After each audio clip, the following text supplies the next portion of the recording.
Keys to the Shop, episode 130, Training Principles for Specialty Coffee Professionals with Ann Nylander. Hey everybody, and welcome to another episode of Keys to the Shop, where we give you insights, inspiration, and the tools that you need to grow as a coffee service professional. Welcome, and Happy New Year to you. I hope you all had an amazing time over New Year's, and the holiday season was fantastic as well. Happy to have you here on the first episode of 2019. I know this year is just going to turn out to be fantastic. Last year was great. Thank you all so much for listening and sharing the show and just being amazing people and amazing professionals. There are great things in store for 2019, and this episode is one of them. I can't think of a better way to kick off the new year than with a highly actionable and very helpful dive into training and education. It's something that we always can get better at, and we always are educating and training people. And who educates and trains the trainers? You know, who is training the trainers, and where is the material that we need as trainers to improve what we do? Well, you don't have to look any further, because that book has been written by our guest today, Ann Nylander. She is one of the industry's best consultants and trainers, and she has written a book called Training Principles for Specialty Coffee Professionals. And we're going to talk all about that book, the principles in it, and the backstory, and some very great insights that I think you're going to find helpful for you and your cafe. So again, really great way to start off the new year. Now I want to take the moment to announce the winners of our giveaway from last episode with Terry Zinowich of Cafe Works. He and his daughter Sarah Michaelman, who run Cafe Works, are generous enough to donate 2 subscriptions, 1-year subscriptions, to listeners to Keys to the Shop of the Baskets, Gaskets, Screens, and Screws program, the subscription where they send you those things in the mail on a regular basis throughout the year so that your machine can always have what it needs to produce great shots in the group heads. So we had a little contest on Instagram, and thank you all for your entries. And I've blindly and randomly selected 2 winners for that subscription. And I want to say congratulations to Reserva Coffee Roasters and Brotherless Yo on Instagram, a.k.a. John Cannon. So John and Reserva, congratulations. You have a 1-year subscription to Baskets, Gaskets, Screens, and Screws from Cafe Works. Thank you very much, Terry and Sarah, for your generosity, and we'll be in touch with you both very shortly. Now, this show would not be possible if it were not for the support of our fantastic sponsors, and I want to take a minute to thank them here, starting with Prima Coffee. Now, Prima Coffee is a leading specialty coffee equipment supplier who curates the best equipment from around the world to fit perfectly with the needs of both their enthusiast and professional customers, helping you succeed in making great coffee at home or in your shop is what drives them in their business. So if you're looking for the best equipment to outfit your shop, you're opening a new store or a second store, whatever it is, need an upgrade or need an opinion about what the best equipment is for your situation, reach out to prima-coffee.com. They have the expert assistance that you need to get the right gear, and they're just a joy to work with. So again, prima-coffee.com, and thank you so much, Prima, for your support of Keys to the Shop. Now, this show is also brought to you by Pacific Foods. Those are the fine folks behind the Pacific Barista Series line of non-dairy performance beverages, which are designed specifically for professional baristas and the standards for excellence that they demand. So if the barista is using almond, soy, coconut, rice, or oat milk, they'll be able to get an amazing silky texture.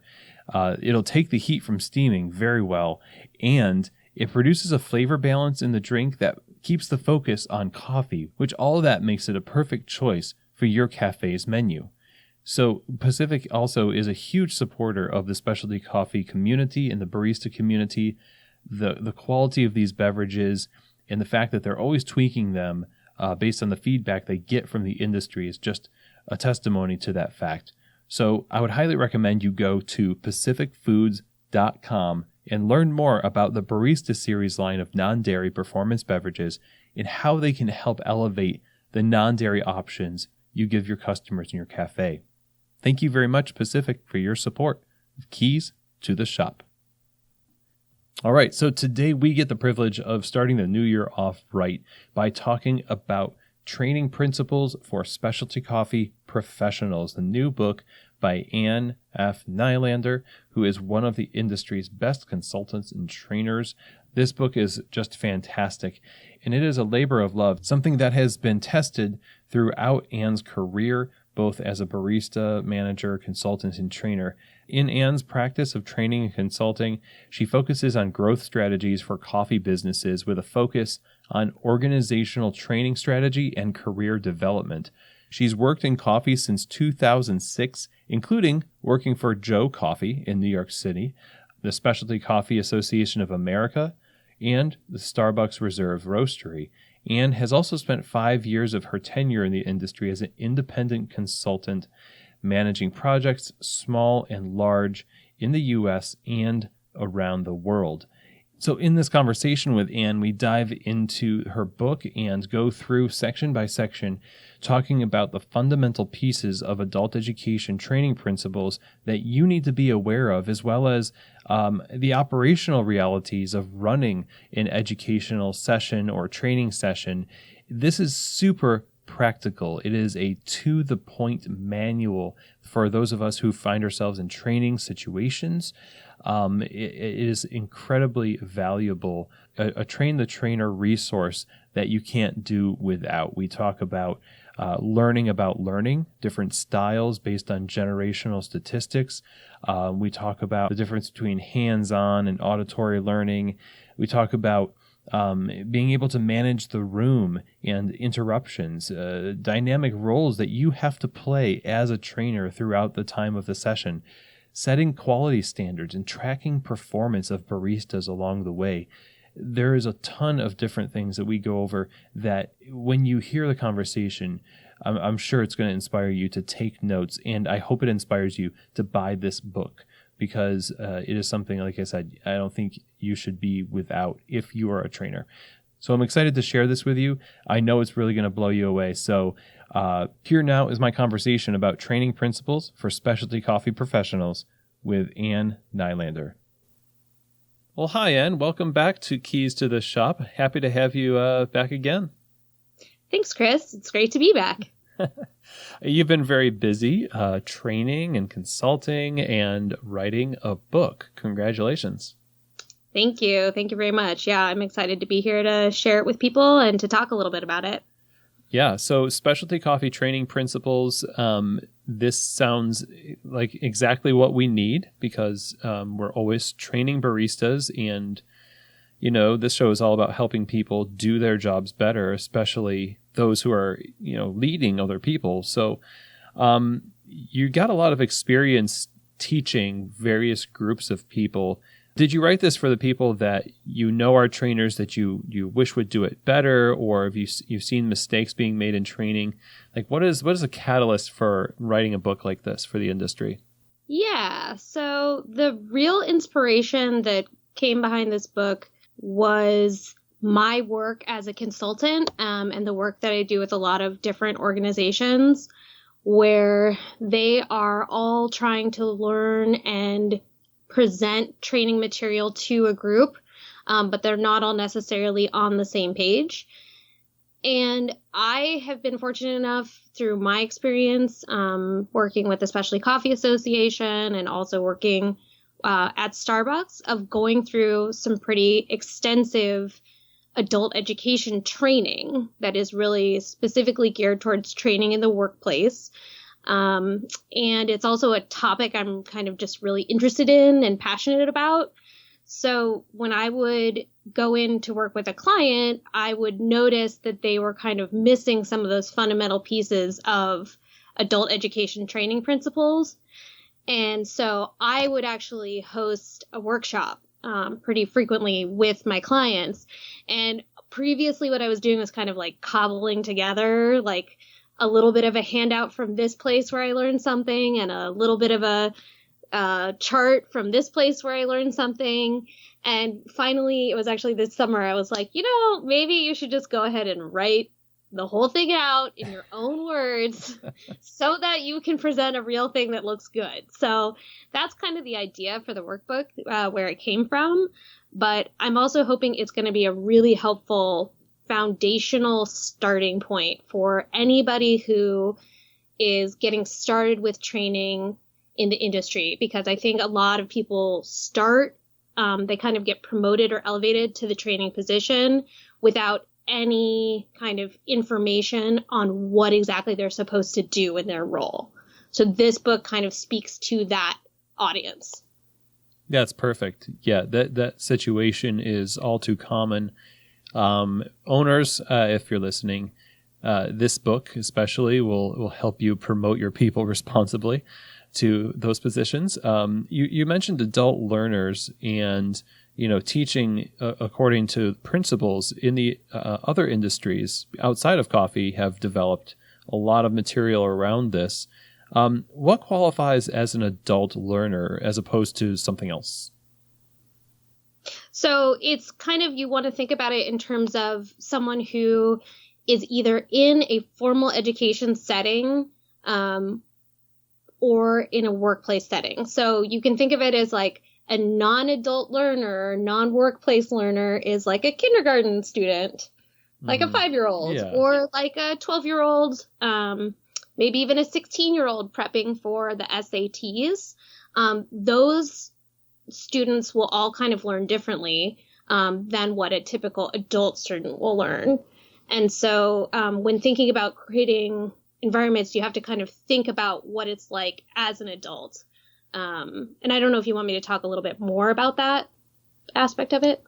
Yeah. Why don't we, introduce us to the core? It seems like this is the foundation of a lot of what you teach. You have those. We want to dive into these as we discuss your book, the 5 different sections that cover what you should be focusing on with these adult learners. But yeah, let's discuss a little bit about educating people and training them when they're not in the school setting. Yeah. So the biggest thing to keep in mind when working with people who are training in a workplace setting and kind of adults in general. So even if you're training on any topic, if you're volunteering with a church or you're doing whatever, the important thing to remember is that adults come to the learning experience with a unique perspective, which is their own life experience. And on top of that, they are out of practice of the formal kind of educational classroom type setting, like I was talking about with younger learners or with people who are currently in education. And so the goals for adults are slightly different than the goals for younger students or students in education, formal education. The people who are in a formal classroom basically will just absorb knowledge that you tell them because they know they're supposed to be there to learn what you tell them to learn. And they don't necessarily have as much of a priority on what that content is. But by the time someone has gone all the way to school, graduated, maybe even has like experience that's relevant to what you're teaching them, they become much more goal oriented for what you're trying to teach them. And they have high expectations of you as an educator. So they want you to give them exactly what they need to get the job done and no more, while also treating them like an adult and respecting them and not treating them like a child in a classroom. It sounds easy to do, but I'll bet that we sort of, for lack of a better word, step in it when we're trying to train people who are in that situation. Has that been something of a problem that you've seen? Yeah, I think it's actually one of the more kind of common things, and it's kind of like a foundational piece of background knowledge that's really important. And before I started chatting with you today, I actually just went back and listened to your talk with Willem Davies, and you had both mentioned this idea of when you become elevated as a trainer, you as the trainer feel obligated to kind of sound more knowledgeable and convey information in a way that, really speaks to the value of what you're providing to those people. And I think that is the most frequent place where I see the disconnect in the people who are nervous and they're not sure what they're supposed to say. So they'll tell people many things to make the teacher sound important. And the adult learner is hearing everything as completely irrelevant information that has nothing to do with them in their workplace. Oh, that's a hard place to be in, because you don't want to disappoint the owners who put trust in you because you were really good at, whatever it was that earned you that position. And so, this book obviously is meant to bridge the gap where you say, okay, well, you have to train people who are adult learners, but then who's going to train the trainer? And here we are. So the book is broken down into 5 sections, and I would love to kind of get into a little bit of each one to give people a feel for what you're driving at in the book. And it's a short book, but it's just kind of densely packed with things that are super applicable and actionable. So the first thing is learning about learners. So we just were talking about that. Why is it really important to learn about people's learning styles in particular? We know that they're going to be a little bit more demanding as adults, but there's different shades of demanding. Mm-hmm. Yep. And then there's also kind of different attitudes and experiences that different age groups will have as well, and people with different backgrounds and people who learn differently. So one of the things that's kind of daunting about this first chapter, which is basically a summary of kind of clues or indicators you could use to kind of identify your audience, both on who they are and then also how they learn, is that in its essence, it is a kind of a list of assumptions. So one thing I always want to put out there to begin with is do not assume that just because a person falls into a certain bracket or you think that you have someone pegged a certain way, that is accurate to what they're going to actually do. But these kind of guidelines are very helpful. So one of the examples in the book is about learning styles. So that means, does a person learn primarily through needing visual aids or visual cues? Does a person learn by listening, or does a person learn by doing or practical motion? And those are each 3 kind of commonly referred to learning styles. And in the book, I kind of lay it out if a person is a kinetic learner, these are the things you need to do to teach a kinetic learner. But that's not really the way people learn. People actually combine all 3 all the time. They just typically tend to have one that's a favorite. But it's not so for example, I'm an auditory learner, and if someone shows me a picture of something, I probably will still understand it. I would like it better if they also told me what the picture was about. But you shouldn't just assume, oh, this person is a visual learner, so I only have to show them a picture and that's the only way they're going to understand it. If that makes sense. That makes sense. Like you said, you don't want to make an assumption about them and then therefore make an assumption about what is effective for them. And then I wonder, when you're talking about these groupings and their tendencies, how do you find out in the setting of training without sort of making mistakes along the way to mine for clues as to whether they're a visual or auditory learner? Yeah, so that's a really good question. And it's something that I do kind of I do it by observation, but also by asking a lot of questions. So if you notice throughout the whole book, all the chapters, basically I refer back again and again to asking people about their previous experience or about something that they've learned prior that could relate to what they're working on now. And usually through that information, your students are a lot more willing to give up that information. So basically, as much as possible, whenever possible with working with the material, especially espresso preparation or coffee brewing, anything that has practical details, I try to minimize the amount of the thing that I would call lecturing. So Anne in front of the students talking at them. As much as possible, I try to make it an engagement and a dialogue about what they have learned before about brewing or about espresso, and the things that tie into them. And then often they'll say something like, yeah, all this talking, it's a lot easier if I just get up and make something or do something. And you're like, great, you're probably kinetic and I should be spending more time with you doing physical things. If someone says, could you just repeat the instructions to me again one more time? Or you can kind of tell from people's body language that they're struggling to hear you. They'll kind of tilt their head towards you and they'll listen really intently. Those people are more likely to be audio learners. And then for me, my Achilles heel as a trainer is I'm terrible at giving visual aids. And so I always have to be looking for my students. If they're drawing their own picture, I have to go in and be like, okay, sorry that I didn't actually show this to you. Let me explain it again without saying anything, just the picture.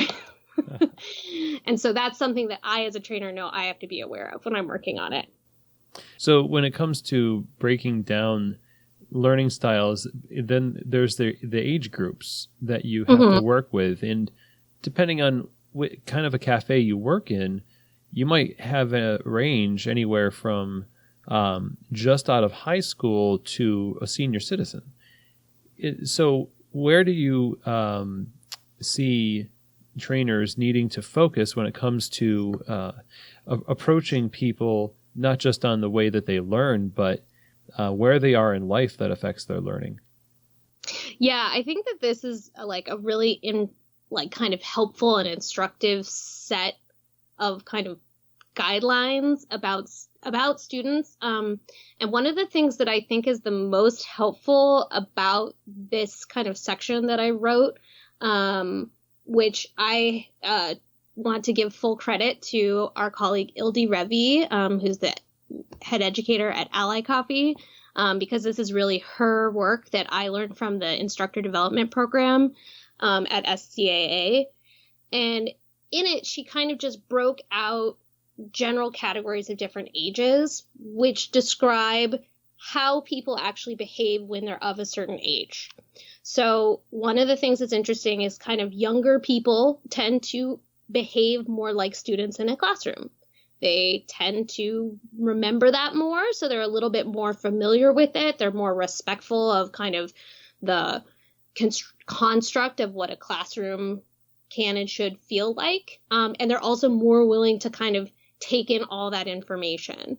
But on the downside of that age group is in their personal lives, they kind of have no idea what's going on with their life. And we have probably all trained that 19, 20-year-old barista who, while they're in your training, they're on the phone with somebody because they have to move out of their house by tomorrow, or they just broke up with someone, or they forgot to pack lunch. So they are, it's just kind of that stuff that they haven't figured out yet how to adult, which can be a real downside of that age group to teach. Whereas you get a little bit older and their personal lives get a little bit more stable, but because of that stability, they are becoming kind of more interested in questioning authority and seeing what they can change out of the systems. So a lot of times those slightly older people will have a lot more questions about why you're doing certain things certain ways or making suggestions for improvement. And sometimes it's really helpful, but sometimes it's really distracting. And then as people get older, I actually think this is really interesting, and something that I think a lot of younger trainers don't realize is that older people are really fun to teach because they really want to learn. So usually by the time they are at a point where they're wanting to, let's say someone is 65 years old, so they've already retired from whatever their first job was, and now they want to learn how to make coffee. Well, they've made the choice that that's the thing they want to focus on and learn. And so they're extremely attentive. Plus, they also have all this other experience from their whole life that they can bring in to, your workplace or to your training, which is incredibly valuable. So those people, I think, are really fun. They're my favorite students to teach. So maybe I'm a little biased, but I think a lot of times people are like, oh, well, that person's old, so they won't remember, or they won't be strong enough to make the coffee. And when you actually sit down with them in a classroom, you end up learning more than probably you're teaching them, but they pick up and absorb the information so fast. It's a really magical process. That's pretty awesome to think about. It takes a moment to let it sink in, but when you put it that way, it really opens up a world of possibilities for maybe some group of people that we're not really considering seriously for positions just because of that inbuilt bias. Yeah, well, and it's something that I've experienced a lot from working with many entrepreneurs who are of a slightly older age group, who maybe had a first career or two careers, and then they're like, I just want to learn how to make coffee, and can I work somewhere so I can learn how to do it before I open my own business, which is something we tell everyone they should do. But a lot of times those older people have a hard time getting hired to get that practice and that experience, which is kind of funny. So my advice to all current coffee shop owners out there is, like, if you find a person of that age group that wants to learn, I would say go for it, because they're going to add a ton of value to your business. That's even great. If it's only temporary. Nice. So you've got a group of people that you're working with, and you're studying, how they learn and who they are and what they bring to the table when they're learning. When it comes time to just start the training process, the next section of your book talks about how you should be creating goals and outcomes for the learning process. Explain to us a little bit about what you had in mind for, what we should do to create goals and outcomes for our students. So the main thing that I see over and over again is that the way a typical kind of training program comes to exist in an organization is, let's say a shop has grown and they're going to open their second or third location. And they've realized that kind of the way they were teaching was people would show up and then someone would show someone how to do something. And it was kind of an inefficient process and people weren't totally clear on it. So an owner will come along and say, okay, Chris, I pick you as the person who now is in charge of teaching people the right way to do the things when they work here. And then Chris, very astutely, takes on the responsibility and writes everything out and does it all, and it's all to Chris's standards. And then what'll happen is a few weeks down the line or a few months down the line, the owner will come to Chris and say, Chris, you're not training people correctly. And Chris will say, what do you mean? And the owner will say, well, I came in yesterday and no one offered me a suggestion on what to get instead of the blueberry muffin because we were out of blueberry muffins. And then Chris goes, oh, I never knew I was supposed to train people on customer service or cleanliness or whatever it is the topic is that needs to be agreed upon. So the purpose of this kind of creating learning goals and outcomes is to get all the stakeholders in the organization together before training begins.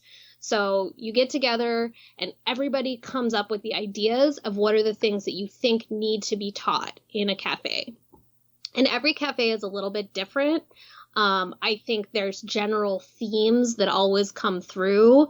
So in most coffee shops, we want everyone to learn about customer service. We want them to learn about personal safety and food safety. We want them to learn about drink preparation and being able to describe their beverages. And then there might be more nuanced things. So we might have more of a focus on whole bean sales or retail products. And so then there's more training in that area. We might roast our own coffee. So we want more training on roasting so that they can describe the roasting process better and kind of learn more about that. So those are the things that it's really important to kind of drill that in and then create really clear checks that you need to confirm when you're going through the training. That's so important. I'm just thinking about what you're saying and how you hit the nail on the head where the trainer, in this case me, hypothetically, is going to take this on and show them how good I am in my role. I take full autonomy, and maybe I shouldn't take that as that freedom entirely, even though technically no one's really going to stop me. I should probably ask around and include everybody in this process instead of creating just this myopic focus on my little sectioned off world of the shop. Yeah. I've seen all kinds of kind of worst case scenarios. And the ones that break my heart the most, I think, are the trainers who have really good intentions and they create really amazing resources. Like they'll write a whole book or they will write training material that is for days long training sessions. And then their managers will just tell them, well, we don't have time. Like we don't have a labor budget for you to do that. So all that work just goes down the drain. The trainer learned something, I guess, but a lot of that can happen without being careful from the upfront of being like, okay, well, how much time do you want a trainer to spend with a trainee? And what's the schedule of when it should be? And what are the goals of what we want to teach? And if there's too many goals to do with the time allowed, then that's the time to have that conversation rather than writing a whole thing and then your boss saying, well, we don't have time for you to do all those things. And usually this conversation is a tricky thing. It's something that I do a lot with my clients. I'll come in and do an assessment and then we'll kind of brainstorm and map out what the training strategy should be for a given, whether it's new hire training or intermediate or advanced, etc. And it can cause a lot of nuance, but it also really builds consensus because people begin to understand like, okay, well, if I want my people to learn customer service and espresso and manual brewing, that's a minimum of 3 days off the floor that you have to include. It's easier in that conversation to have kind of people think it through and be like, oh yeah, you're right. It would take a couple hours to teach people how to do customer service in the way that we really want them to and how to prepare espresso correctly. And some organizations, they might say that's not even enough time. We need more, but it's the leadership that's making that decision rather than the trainer by themselves. So it's such a wise thing to do. And it reminds me of something that I've heard Seth Godin, a kind of entrepreneurial genius writer guy. If no one knows about him, just look him up. But he talks about thrashing early as a concept of software development, which he used to be into. People would just put all of their changes in at the end, right before the launch. Hmm. And Yeah. that's where the thrashing would happen. And he says, well, no, you should thrash in the beginning and get consensus and get everybody on board so that when it comes time to launch it, it's going to launch on time and nobody's going to be freaking out. Yes, exactly. Yeah. And then the other thing I think in this area that's really important is creating those specific learning objectives, which is basically a thing that everyone can agree yes or no is something someone learned. And so it shouldn't be something really esoteric or that only a trainer would understand. But it's things like, can the student steam milk to the service temperature in the cafe, which is like a store manager should be able to drink a person's cappuccino and say, yes, this is the temperature of a cappuccino. So it doesn't have to be a specific degree temperature. It can be if people want it to be, but like the thermometer shouldn't be required on the floor. It should be something everyone can agree this is what the range should be. And things like that for every single aspect of what you're trying to teach, from, do people know where the fire exits are if there's an emergency, to can they demonstrate pouring a Rosetta, maybe the most advanced thing in a new hire training. Nice. I love all this. It really creates some safety for the trainer and their job, their job security, and the effectiveness that they have with the students, because now with all these objectives clearly stated, the students know what they're going to be getting at the end, or what they should be getting if both people are putting in the effort, the trainer and the trainee. You go on to a section on training roles. And so here I would love to hear about what kind of training roles exist beyond the trainer, because to me, when you first read that, it just sounds like, oh, there's one. Yeah. I'm the trainer, and we're done. Yep. And I mean, that's true. There is the trainer role, and that you can think of as kind of the person who is the one conveying information. So it's kind of like the lecture component, or you're the one who's transferring knowledge from one person to another. So that is an important aspect of any training session. You want to make sure that you actually are conveying knowledge. But there's two other roles that are valuable. And I think especially the administration of a classroom is something that I think is a kind of really common thing that trainers, I think at any level of skill and experience, it can get overlooked easily. And I think it's the easiest hurdle to get stuck on, to trip over, I guess, is the analogy of a hurdle. Because the administrator role, the purpose of it is just you're keeping track of the classroom itself, the time that you have, how the pace and the mood of the class is kind of going, and also making sure that you have all the supplies that you need in order to run the class. And this area, I think, is forgotten a lot by a lot of people, because a lot of people are like, oh, it's okay, I'll just like figure it out as we go along. And then they kind of, let's say it's an espresso training.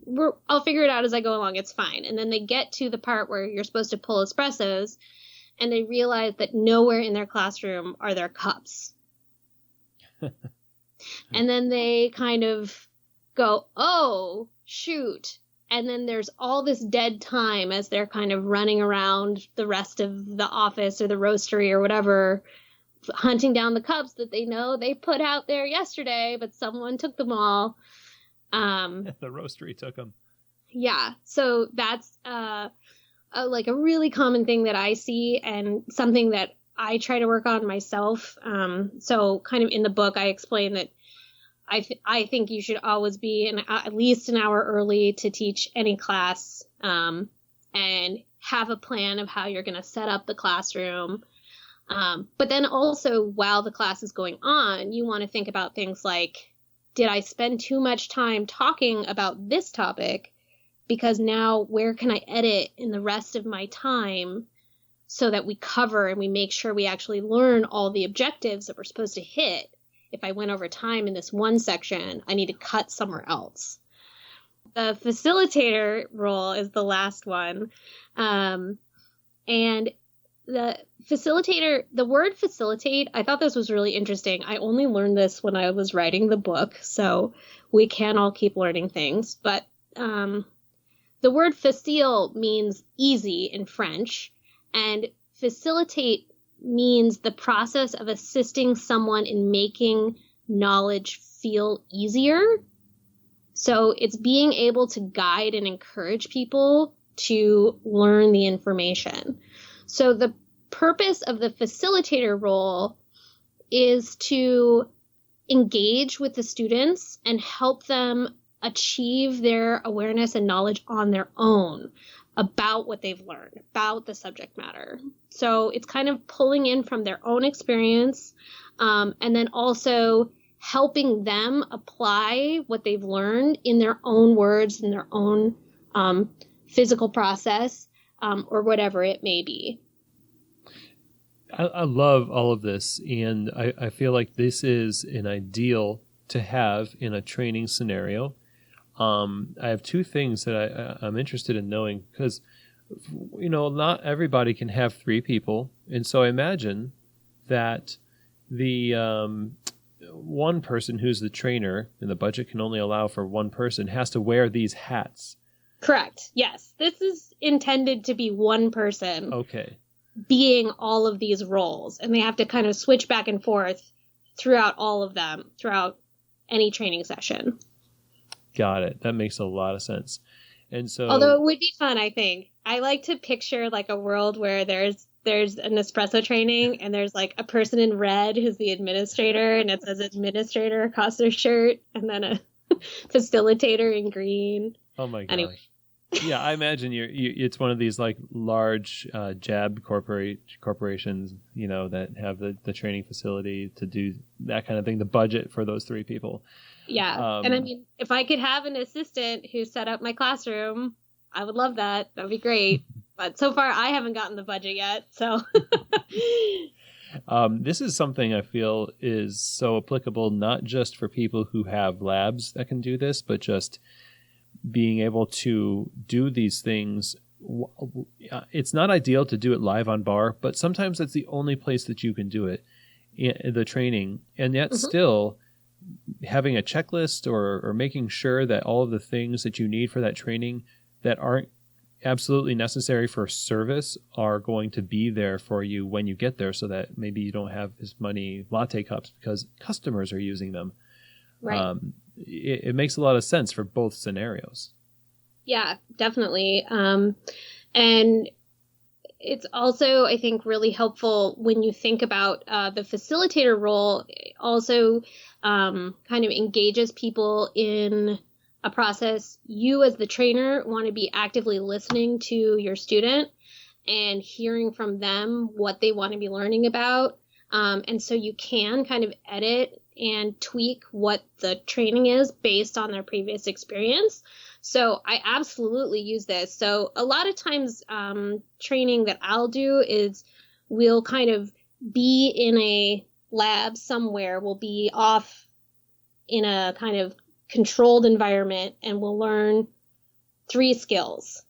And then we take those skills and pretty much immediately apply them on a real sales floor, usually with supervision. But it's kind of like once you add all those other variables to the learning environment. So now we're in a situation where someone's learning how to brew a pour over in the cafe with people all around staring at them and people walking behind them and dishes being in different places and all these things. And it's really important as the trainer to help focus the student back to what they just learned. So it's like, don't forget, you just learned how to do this in the back. There's a lot of distraction right now, but you can do this. And so definitely you want to still continue to use these roles depending on the environment that you're in. And remembering that person is still maybe an auditory learner and needs you to speak those things to them, even in that setting, not just in the classroom.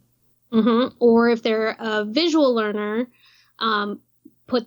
put them out there and say, there's a lot of people out there. It's going to be a lot of things to look at.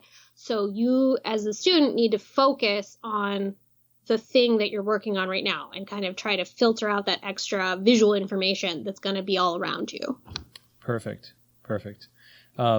So far we've built up a lot. We've talked about the concept of teaching people, learning about learners and creating those goals and outcomes.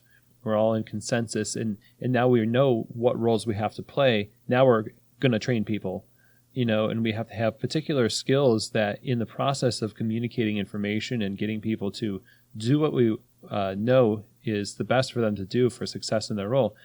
Sometimes we can shoot ourselves in the foot when we don't employ good training skills in the midst of the actual teaching process. And so you have this section on training skills, and there's some really good ones in there. I wonder if you could highlight maybe one or two of the key ones that you see are some of the most important training skills that we need to have. Yeah, I think I've touched on a few of them already as we've been talking, so I think I'll just try to highlight a few that I haven't mentioned yet. So some of the ones I've talked about already previously, and I go into more detail in the book, are things like active listening.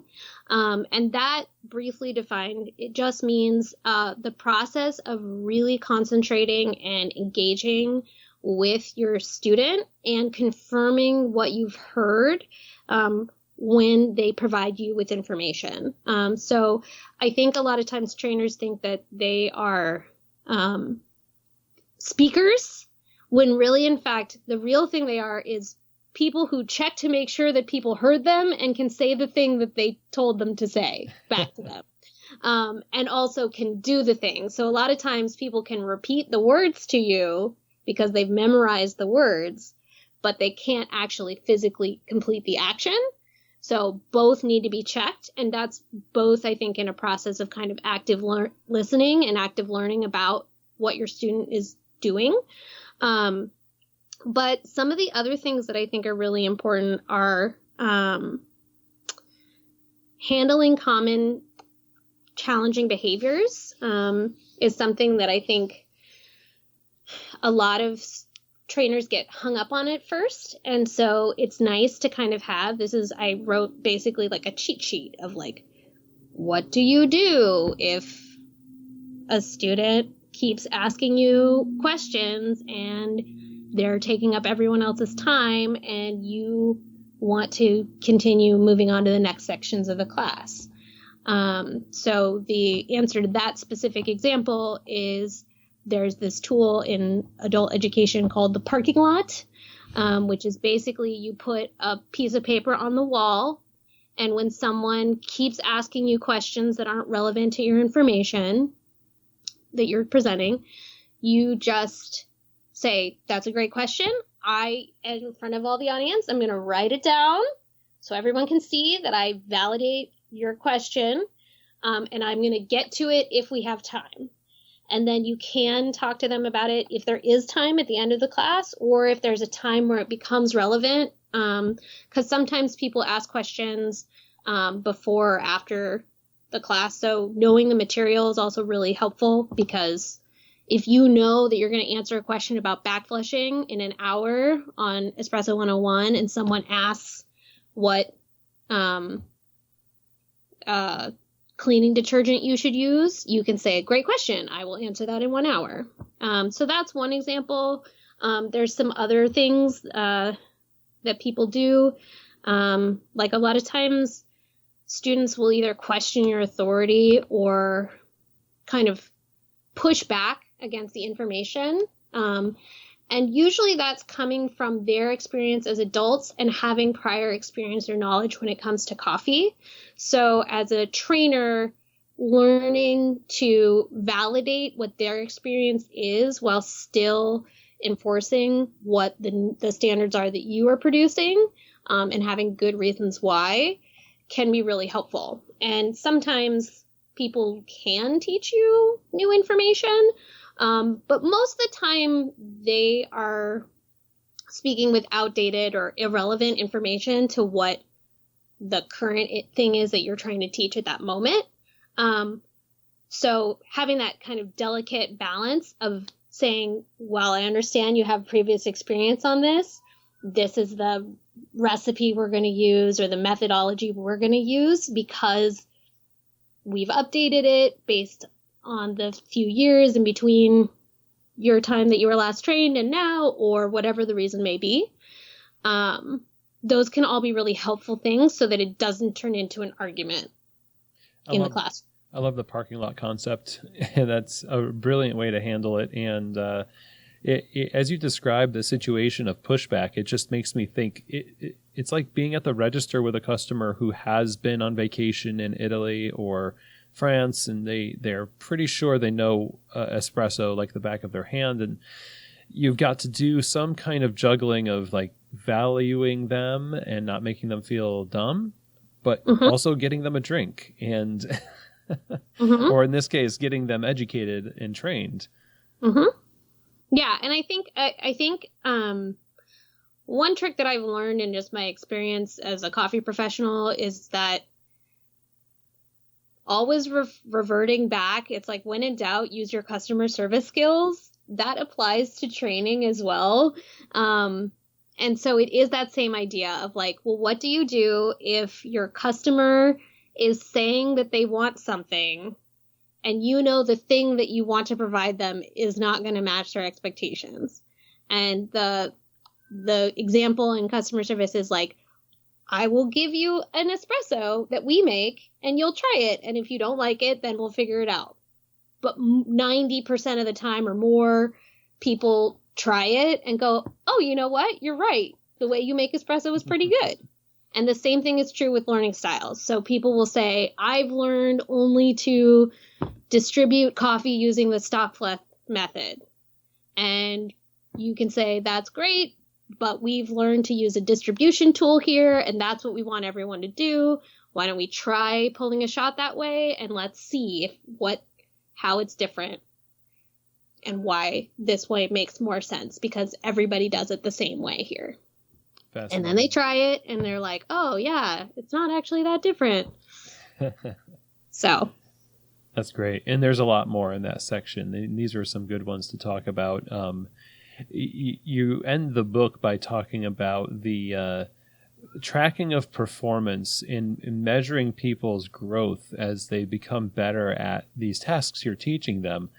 And I love that that's where the book is sort of, it's crescendo, because that is where we oftentimes lose people. Is we teach them all this very, very important stuff. We get super close to them too, and then all of a sudden they're by themselves and nobody is really paying attention to their victories, and it just falls by the wayside. I wonder if you could just talk a little bit about why that's so important to really end well with training and track the performance and measure it. Yeah, so I think that this is kind of one of the areas where most coffee shops, most specialty coffee training programs kind of lack in the most substantial way. So usually I'll go in and work with a client and they'll have, already a framework or an outline, some kind of written material or presentation on how to prepare espresso. But then I'll say, okay, so how many people that work for you have taken this class and know how to make espresso? And the trainers will look at me like, well, what do you mean? And some places, they definitely have trained everyone, usually in much smaller shops. But once you get to a scale of, I would say, even between 15 and 20 baristas, it gets tricky to keep track of what all people have learned. And then on top of that, whether or not they actually have learned the skills. So attendance is different than acquiring the skill. So just because they took a class on espresso doesn't mean that 2 weeks from now, if someone asks them to make them espresso, they will remember or know how to make espresso. You would hope, based on everything else that they worked on in this beginning section of this book, that they would remember 2 weeks later. But the important thing of the testing process and the tracking process is that everyone can see clearly and transparently whether or not a student has learned something. And that shouldn't be a reflection on the student per se. Hopefully your students are going to be engaged and wanting to learn, or you've managed their challenging behaviors. And so by the end of a training session, people should actually have skills that if you measure them on a test, they can do it. And you can write your tests so that they're easier or harder depending on what you want people to learn. But the really important thing, I think, is making sure that you actually check that people learned what you taught them. And if they didn't learn, especially a really common thing is like there'll be one question on a test. A really good example of this was one that we wrote for the original Barista Guild certificate exam. Scott Lucy wrote a question about which cows are the cows that are most common to produce milk in America. Do you know the answer to that question, Chris? I would guess Holstein, but that would be well. wild. There's two. So what's the second one? Jersey. Excellent. You are good. Most people don't know that information by like a lot. And even though we taught it in the milk class, it was there. We showed a picture of a Holstein cow. We showed a picture of a Jersey cow. When we actually gave the test and asked people what cows produce milk, they wouldn't answer it because it was not well presented. It also really isn't super relevant to most people who are learning latte art or milk chemistry for the very first time. They're more thinking about like sugars and fat lipids and stuff like that, which is plenty. So we realized we had to take it off the test because there were two factors. People weren't learning it, and that it also probably wasn't relevant to what the students needed to learn in that class. So those are things that you can do when you test it. And then the tracking aspect, it seems like this should be a no-brainer, but so many places just don't record who has taken all of the classes and then also whether or not they've passed their tests.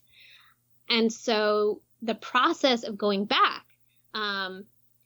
especially if there's a staff change. So in our made-up coffee shop scenario where Chris was the trainer, if all of a sudden Chris decides he's going to move on and open his own coffee shop, and they decide to bring in a nice trainer named Erin, she's going to have a really hard time knowing where her staff is at, if they're experienced staff. And maybe Chris could like talk through it briefly, but there's no kind of objective way to do it unless you kind of actually got a written record of this person attended this class on this day, and here's some notes of things that they need to work on with a future trainer at a future session. Exactly. In the systems and the tracking is something that you would expect managers and owners to really focus on, because that way you can also track the effectiveness of the people who are doing the training. Mm-hmm. Yes. And I think that is kind of an important piece of like kind of that feedback loop on when you deliver tests. If people aren't learning certain things, it's a reflection more on the trainer than on the trainee necessarily, especially if you notice a pattern across all of the trainees.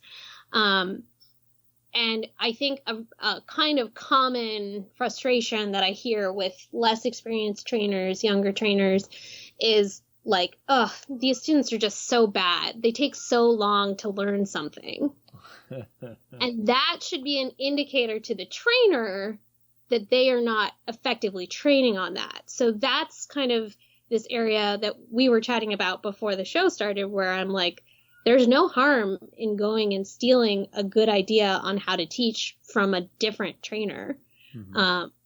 There's lots of different styles and methods of learning how to teach, but the focus when you're tracking and measuring people's performances is, as the trainer, have I done a good job, and could I be better at getting this information across and through to my students? Well, it's as if, somebody really should write a book about this stuff, Anne. And this is perfect for such an occasion. Your book is just so valuable. I can't overstate to people that you really do need to give this to your trainers. You need to, if you're a trainer, this is something, it's not going to cost you a lot. It's easy to read, something you definitely want to get in your hands. And what is it that you would be the most overjoyed to see happen as a result of this book in specialty coffee?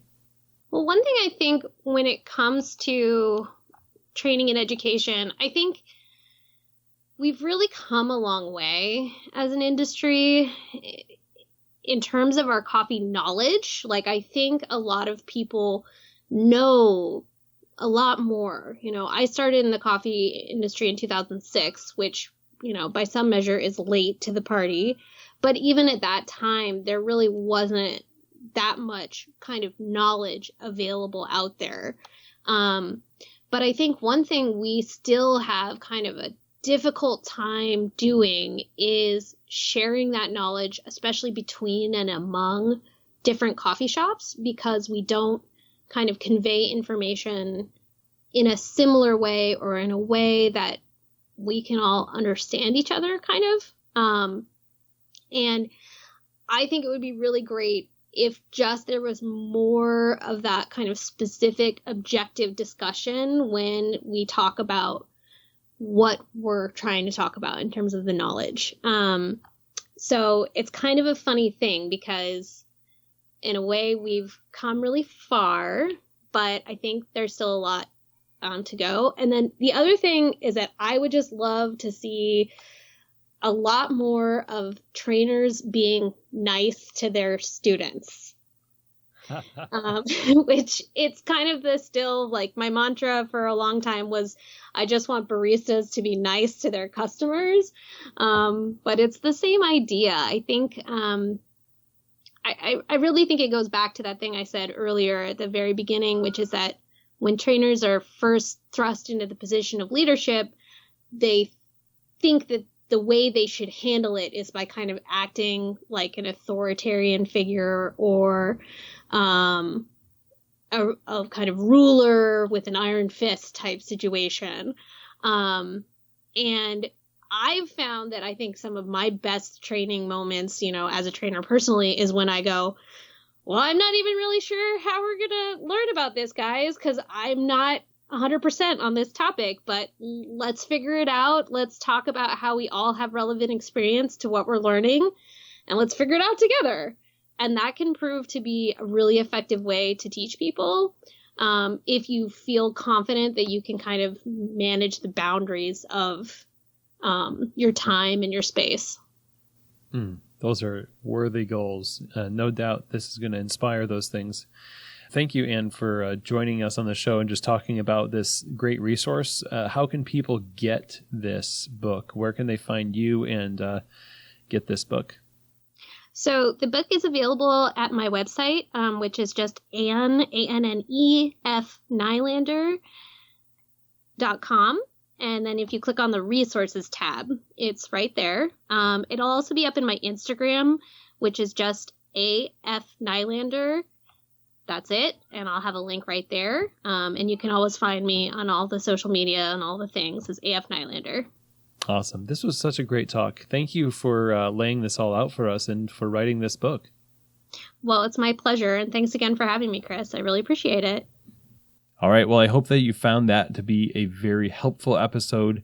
Again, the more we can learn about how we can educate people and train and develop ourselves as trainers, the better. And when resources like this come out, it really makes me excited because, you know, one of the principles of this show, I think, is to have a focused effort on delivering value that makes a difference in your life as soon as possible, whether that's in your career personally or in your cafe operation. And I think that this book does both of those things.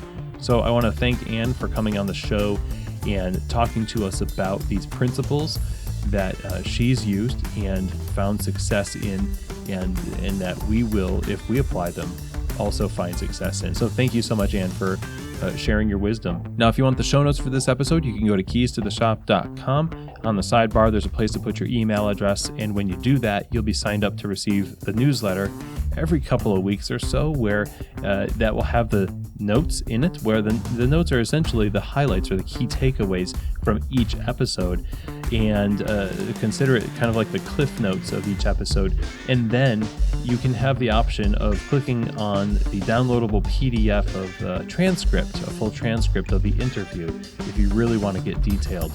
In the newsletter, there's also resource links for each episode where we mention resources or books, websites, and emails and things like that, all in the show notes, as well as some links to things that are not related to the episode, but that I find around the internet and might be helpful to you as a developing coffee professional. So sign up there at keystotheshop.com. If you want to reach out to me, it's chris@keystotheshop.com. That's my email address. For any questions you have or feedback or comments, I would love to hear from you. I love talking with listeners to Keys to the Shop, and I always want to improve this platform so it benefits you more and more with each passing year. So that's it for today's show. Thank you so much for joining me, and I wish you a very, very happy new year. And of course, as always, I hope that this episode has truly given you keys to the shop.